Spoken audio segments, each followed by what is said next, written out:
आप सभी को जय मसीह की। आजकल जो चर्चों में ये अन्य भाषा कहा जाता है, ये शैतान का तरफ से है और ये सिर्फ पहले शादियों के लिए था। और ये जो भाषा कहते हैं इसका कोई अर्थ नहीं होता है, इसलिए ये बेमतलब का भाषा नहीं कहना चाहिए। मेरा प्यारे भाई और बहनों, आज हम वचन का द्वारा परखेंगे और जांचेंगे।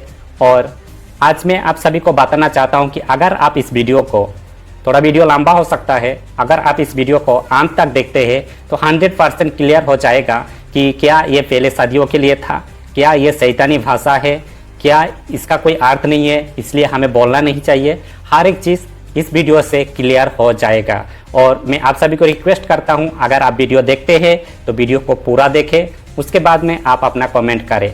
आप सिर्फ मेरा इंट्रो को देख के, इस वीडियो का जो इंट्रो है इसको देख के या वीडियो का थंबनेल देख के आप कुछ कमेंट ना करें। अगर आपका कुछ डाउट है तो प्लीज़ आप अपना डाउट वचन का द्वारा कमेंट पर पुट करें, उसके बाद में आप अपना सवाल पूछ सकते हैं। तो चलिए वीडियो को शुरू करते हैं। हम पहले प्रभु यीशु क्या कहता है इसके बारे में हम उसको पढ़ेंगे।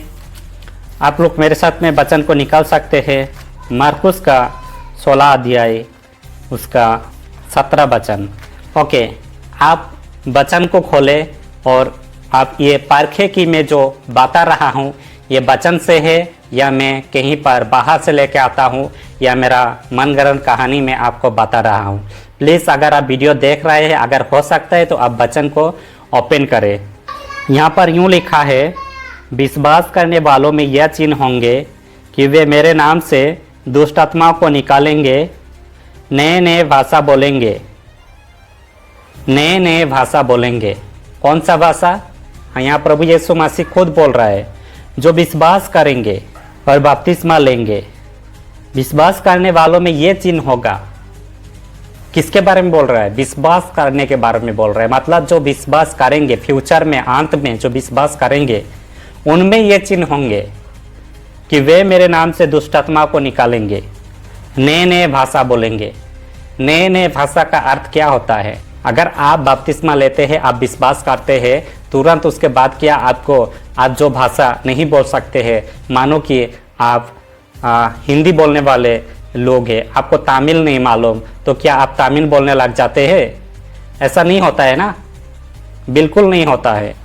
क्योंकि ये जो भाषा है, ये जो वरदान है, इसके बारे में प्रभु यीशु मसीह कह रहा है और ये पवित्र आत्मा का सामर्थ्य से मिलता है, पवित्र आत्मा का तरफ से मिलता है ये जो अन्य भाषा का वरदान। तो ये वचन से हम क्लियर होते हैं कि प्रभु यीशु मसीह कहता है, जो विश्वास करेंगे और बपतिस्मा लेंगे उनमें ये चिन्ह होगा। विश्वासियों के लिए ये चिन्ह होगा जो विश्वास करेंगे फ्यूचर में। आगे हम प्रेरितों का काम 2:17 देखेंगे। प्रेरितों का काम 2:17। परमेश्वर कहता है कि अंत के दिनों में ऐसा होगा कि मैं अपना आत्मा सब मनुष्यों पर उंडेलूंगा और तुम्हारे बेटे और तुम्हारे बेटियां भविष्यवाणी करेंगे और तुम्हारे जवान दर्शन देखेंगे और तुम्हारे पुरनिये सपन देखेंगे। ये अंत के दिनों में बोला जा रहा है। तो क्या अंत का दिन खत्म हो गया? आप सभी को क्या लगता है, क्या ये जो समय चल रहा है ये क्या अंत का समय नहीं है? मेरा प्यारे भाई और बहन, यह अंत का ही समय चल रहा है। और भी वचन हम देखेंगे, आप खोल सकते हैं मेरे साथ में। पहला कुरिन्थियों 13 अध्याय 8 से लेके 10 वचन।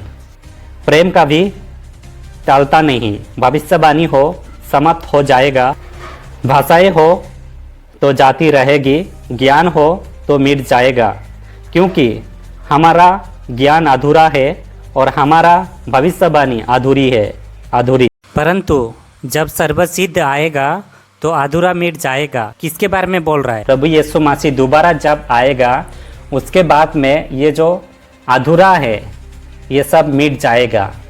ज्ञान अभी तक नहीं गया, भविष्यवाणी अभी तक नहीं गया, भाषा अभी तक समाप्त नहीं हुआ, कोई भी पवित्र आत्मा का दान वरदान अभी भी समाप्त नहीं हुआ है। क्यों नहीं हुआ है? क्योंकि प्रभु यीशु मसीह अभी तक दोबारा नहीं आया है। जब हम उनको दोबारा देखेंगे, ये जो हम थोड़ा धुंधले देख रहे हैं, ये जो अधूरापन हमारा है, ये सब मिट जाएगा और हम हर एक चीज़ को क्लियर देख पाएंगे। तो बहुत सारा भाई और बहन ये वचन को कूट करके कहते हैं कि समाप्त हो जाएगा, मतलब समाप्त हो गया। क्या अभी सर्वशक्तिमान इस धरती पर प्रकट हो गया? क्या प्रभु यीशु मसीह इस धरती पर प्रकट हो गया? नहीं हुआ ना, होने वाला है। जब वो होंगे तब ये समाप्त हो जाएगा। उससे पहले ये अभी भी ऑपरेट होता है। बहुत सारा विश्वासी कहते हैं कि यह शैतान के तरफ से है, तो उसको भी हम लोग देखेंगे वचन का द्वारा। मरकुस रचित सुसमाचार का 16 अध्याय 17 वचन को आप देख सकते हो। वहाँ प्रभु यीशु मसीह क्लियर कहता है, जो विश्वास करेगा और बपतिस्मा लेगा उनमें ये चिन्ह होगा कि वे अन्य अन्य भाषा बोलेंगे। ये प्रभु यीशु मसीह खुद प्रोफेसी कर रहा है कि उनको मिलेगा। तो ये किसके तरफ से मिलेगा? ये परमेश्वर का तरफ से मिलेगा, ना कि ये शैतान का तरफ से। क्लियर? उसके बाद में हम देखेंगे और भी वचन हैं। पहला कुरिन्थियों 14 अध्याय 2 वचन अगर हम लोग यहाँ देखते हैं तो यहाँ पर यूँ लिखा है, क्योंकि जो अन्य भाषा में बातें करता है वो मनुष्यों से नहीं परंतु परमेश्वर से बातें करता है। ये वचन हमें क्या कहता है? वो मनुष्य से नहीं, वो शैतान से नहीं, परंतु वो किसके साथ बातें करता है? परमेश्वर के साथ में बातें करता है। और हम और भी वचन देखेंगे। प्रेरितों का काम 2 अध्याय 4 पद, हम 4 वचन देखेंगे। प्रेरितों का काम का 2 अध्याय का 4 वचन, वहाँ यूँ लिखा है, वे सब पवित्र आत्मा से भर गए और जिस प्रकार आत्मा ने उन्हें बोलने की सामर्थ्य दी वे अन्य अन्य भाषा बोलने लगे। यहाँ पर वचन हमें ये कहता है कि ये जो अन्य भाषा का वरदान है ये पवित्र आत्मा का तरफ से सामर्थ, ये सामर्थ कौन देता है? पवित्र आत्मा देता है। तो ये शैतान के तरफ से नहीं आता है, ये पवित्र आत्मा के तरफ से जो वरदान आता है, जो सामर्थ आता है, उसके द्वारा ही ये वरदान हमें मिलता है। ये पवित्र आत्मा के तरफ से मिलता है, ना कि शैतान के तरफ से। उसके बाद हम लोग और भी वचन देखेंगे। मैं सिर्फ ये वचन इसलिए कोट कर रहा हूँ क्योंकि मैं बोलने में बहुत कुछ बोल देता। आप लोग पहले मेरा एक वीडियो और भी मैं अपलोड किया, उसको जाके देख सकते हो। वहाँ मैं अपना खुद का अनुभव बताया। अगर मैं सिर्फ खुद का अनुभव बताऊँगा तो कोई भी बता सकते हैं, तो इसमें सच्चाई भी हो सकता है, नहीं भी हो सकता है, परंतु मैं आप सभी को वचन का द्वारा बता रहा हूँ ताकि आप भी वचन को खोल के देख सकते हैं और समझ सकते हैं। अब पहला कुरिन्थियों 14 का 4 वचन खोल सकते हैं। 14 का 4 वचन में यूँ लिखा है, जो अन्य भाषा में बातें करता है वो अपनी उन्नति करता है। यहाँ पर बाइबल क्लियर कहता है, जो अन्य भाषा में बातें करता है वो अपना आत्मिक उन्नति करता है। क्या हम शैतानी भाषा बोल के खुद का आत्मिक उन्नति कर सकते हैं? कभी नहीं, क्योंकि जो शैतानी भाषा है, अगर हम शैतान का भाषा बोलेंगे तो हम प्रभु से दूर हो जाएंगे, ठीक है ना। परंतु ये भाषा अगर हम कहते हैं तो हम अपना आत्मिक उन्नति करते हैं। हम एक और वचन देखेंगे, रोमियो का 8 अध्याय 26 पद। रोमियो का 8 अध्याय 26 पद में यूँ लिखा है, इस रीति से आत्मा भी हमारी दुर्बलता में सहायता करता है, क्योंकि हम नहीं जानते कि प्रार्थना किस रीति से करना चाहिए, परंतु आत्मा आप ही ऐसी आहे भर भर कर जो बयान से बाहर है हमारे लिए विनती करता है। कभी कभी हमारा जीवन में ऐसे सिचुएशन आ जाता है कि हमें समझ ही नहीं आता है किस रीति से हमें प्रार्थना करना है। तब क्या करता है? पवित्र आत्मा आहे भर भर के हमारे आत्मा के साथ में प्रार्थना करता है। और बहुत सारा विश्वासी भाई हमें ये कहता है कि अगर इनका अर्थ हमें समझ नहीं आता है तो हमें ये बोलना नहीं चाहिए, क्योंकि ये व्यर्थ है, कुछ मतलब का नहीं है, कुछ हमारा लाभ का नहीं है। तो हम वचन से देखेंगे क्या ये हमारा लाभ का है या हमारा लाभ का नहीं है। पहला कुरिन्थियों 14 अध्याय 10 से 11 वचन हम पढ़ेंगे। जगत में कितने ही प्रकार की भाषा क्यों ना हो, परंतु उनमें से कोई बिना अर्थ की ना होगी। इसलिए यदि मैं किसी भाषा का अर्थ ना समझूँ तो बोलने वाले की दृष्टि में परदेसी ठहरूंगा और बोलने वाला मेरी दृष्टि में परदेसी ठहरेगा। मेरा भाई, मेरा बहन, एक बात आप लोग नोटिस करें कि यहाँ पर कौन सा भाषा का बात किया गया है। यहाँ पर वचन क्लियर कहता है, जगत में कितने ही प्रकार की भाषाएं क्यों ना हो। यहाँ पर जगत का बात कहा जा रहा है, इस संसार का, इस दुनिया का बात कहा जा रहा है। इसलिए यहाँ पर पौलुस ने कहा जगत का भाषा। यानी मैं जो अभी आप सभी से बात कर रहा हूँ ये हिंदी है, इसको मैंने सीखा है, ये पवित्र आत्मा के तरफ से मुझे नहीं मिला, क्योंकि मेरा लैंग्वेज कुछ और है। जैसे कि और भी लैंग्वेज है, बंगाली है, आसामीस है, गुजराती, मराठी, तमिल, तेलुगु, इंग्लिश और भी दूसरा जगत में बहुत प्रकार का भाषा है, वो सबका अर्थ है।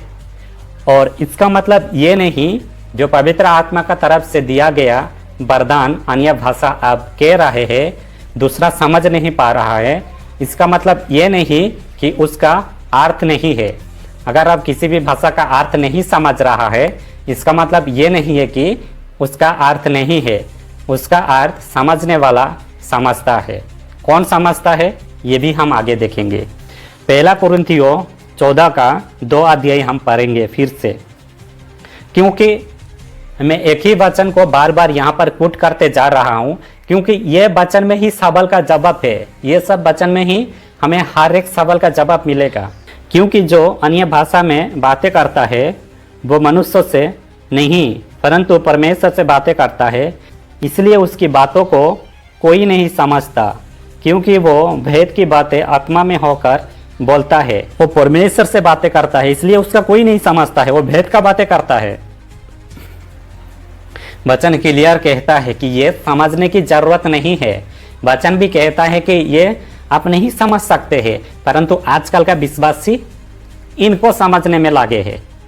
आप बताइए मुझे, वचन क्लियर कह रहा है कि आपको समझने की जरूरत नहीं, क्योंकि जो अन्य भाषा में बात कर रहा है वो परमेश्वर का बीच में और उसका बीच में ये गुप्त बातें हो रहा है, ये भेद का बातें हो रहा है, आपको समझने की जरूरत नहीं। और वचन ये भी कहता है जो अन्य भाषा में बातें करता है वो अपना ही आत्मिक उन्नति करता है, तो दूसरा का यहाँ पर क्या फायदा है जो उसको समझ में आना चाहिए। और कौन सा भाषा समझ में आना चाहिए वो उसके बारे में भी हम बात करेंगे, ठीक है ना, उसके बारे में भी हम बात करेंगे। ये क्लियर हो गया कि जो अन्य भाषा में बातें करता है अगर उसका अर्थ समझ में नहीं आता है, इसलिए हमें उसको कहना नहीं चाहिए, ये बिल्कुल गलत है। क्योंकि बाइबल क्लियर कहता है जो अन्य भाषा में बातें करता है वो परमेश्वर से बातें करता है, वो भेद का बातें करता है, इसलिए उसका भाषा कोई नहीं समझता। वचन कहता है कोई नहीं समझता है, तो आपको भी समझने की ज़रूरत नहीं है। ओके, हम लोग अभी देखेंगे पहला कुरिन्थियों का 14 अध्याय 27 से लेके 28 वचन, 27 से लेके 28 वचन हम पढ़ेंगे।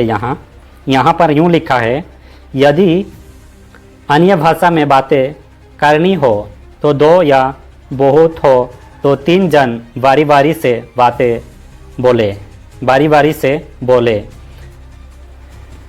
और एक व्यक्ति अनुवाद करे। परंतु यदि अनुवाद करने वाला ना हो तो अन्य भाषा बोलने वाला कलीसिया में शांत रहे और अपने मन से और परमेश्वर से बातें करे।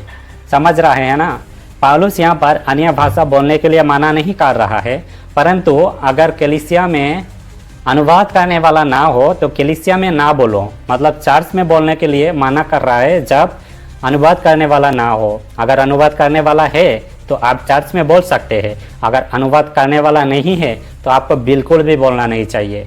और मैं इस चीज़ को सपोर्ट नहीं करता हूँ कि आजकल जो कलीसिया में अन्य भाषा कहा जाता है और उनका अनुवाद नहीं किया जाता है, तो ये बिल्कुल गलत है।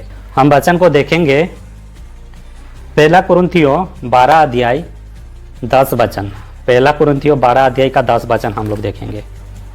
फिर किसी को सामर्थ के काम करने की शक्ति और किसी को भविष्यवाणी की और किसी को आत्माओं की परख और किसी को अनेक प्रकार की भाषा और किसी को भाषाओं का अर्थ बताना, किसी को भाषाओं का अर्थ बताना, ये भी एक वरदानी है, ये भी पवित्र आत्मा के तरफ से मिलता है।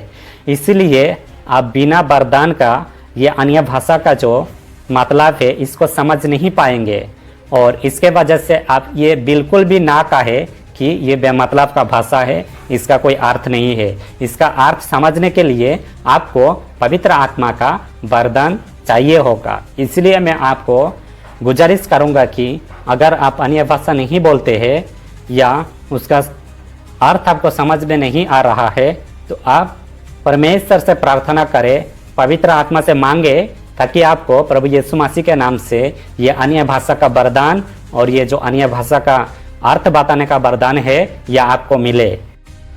मैं यहाँ पर और एक वचन को कोट करना चाहता हूँ। 1 कुरिन्थियों 13 अध्याय 1 वचन, यदि मैं मनुष्यों और स्वर्गदूतों की बोलियाँ बोलूँ और प्रेम ना रखूँ तो मैं ठनठनाता हुआ पीतल और झनझनाती हुई झांझ हूँ। इस वचन से समझ सकते हैं कि हमें जो समझ में आता है, जो इस संसार का भाषा है, सिर्फ यही नहीं है, और भी भाषाएं हैं जो स्वर्ग में कहा जाता है, जो स्वर्गदूतों का भाषा है वो भी अलग है। इसका अर्थ सिर्फ ये नहीं है कि पवित्र आत्मा का द्वारा आप इस संसार का अनजानी जो भाषा है, जो कभी आप नहीं कहा है, उसको बोल रहा है। इसका मतलब ये भी हो सकता है कि आप स्वर्गीय भाषा बोल रहा है, जैसे कि यहाँ पर पौलुस कहता है स्वर्गदूतों का भाषा। इसलिए मेरा प्यारे भाई और बहन, मैं आप सभी से गुजारिश करूँगा कि जाने अनजाने में भी आप पवित्र आत्मा का ये जो वरदान है, पवित्र आत्मा का इंसल्ट ना करें, क्योंकि वचन सब कहता है, प्रभु यीशु मसीह सब कहता है कि मनुष्य पुत्रों का विरुद्ध में किया हुआ पाप क्षमा किया जाएगा, परंतु पवित्र आत्मा के विरुद्ध में किया हुआ पाप क्षमा ना किया जाएगा। तो इस बात को समझो और परमेश्वर को डरो। और मैं एक वचन कह के यहाँ पर मैं मेरा ये वीडियो को अंत करूँगा। पौलुस यूँ कहता है, 14 का 39 वचन में यूँ कहता है, अर्थात हे भाइयों, भविष्यवाणी करने की धुन में रहो और अन्य भाषा बोलने से मना ना करो। पौलुस क्लियर बता रहा है, भविष्यवाणी करने की धुन में रहो, मतलब उसका लालसा ज़्यादा करे। अगर कोई अन्य भाषा बोलता है वो उसको माना ना करे। अगर वो बाइबल का हर एक वचनों को मानकर अन्य भाषा बोलता है, वो अपने अकेले में बोलता है, तो उसको माना ना करे। परंतु आप कलीसिया में अगर वहाँ अनुवाद करने वाला ना रहे तो आप वहाँ उनको मना कर सकते हैं, आप वहाँ उनको रोक सकते हैं। यही बात पौलुस यहाँ पर कह रहा है। और मैं आप सभी को यूँ कहता हूँ कि आप लोग ज़्यादा से ज़्यादा भविष्यवाणी का लालसा करें, और ये सब भी आपको मिल जाएगा। अगर आपको भविष्यवाणी करने का वरदान मिलता है तो आपको ये अन्य भाषा का भी वरदान मिल जाएगा। सिर्फ आपको विश्वास करना है, और आप वचन का कोई भी जो वरदान के बारे में पवित्र आत्मा का बताया हुआ है, इस पर विश्वास करना पड़ेगा। अगर आप विश्वास करते हैं तो आपको मिलेगा, अगर आप विश्वास नहीं करते हैं तो आपको नहीं मिलेगा। तो मेरा प्यारे भाई और बहनों, आशा करता हूँ इस वीडियो से आप लोग क्लियर हो चुके हैं कि अन्य भाषा का वरदान अभी भी ऑपरेट होता है। ये पवित्र आत्मा के तरफ से दिया जाता है, और प्रभु यीशु मसीह खुद कहता है कि आने वाले पीढ़ी को ये सब मिलेगा। ठीक है ना? तो अभी भी ऑपरेट होता है, और जब तक प्रभु यीशु मसीह ना आए इस धरती पर तब तक ऑपरेट होगा। मेरा इस वीडियो को मैं यहाँ पर ही समाप्त करता हूँ। अगर आपको कुछ डाउट है तो आप मुझे कमेंट कर सकते हैं, परंतु एक शर्त है, आप मुझे बाइबल वचन को कोट करके कमेंट करें, ताकि मुझे भी समझ में आए कि आप किसके बारे में बात करना चाहते हैं। ठीक है ना? आप सभी को जय मसीह की।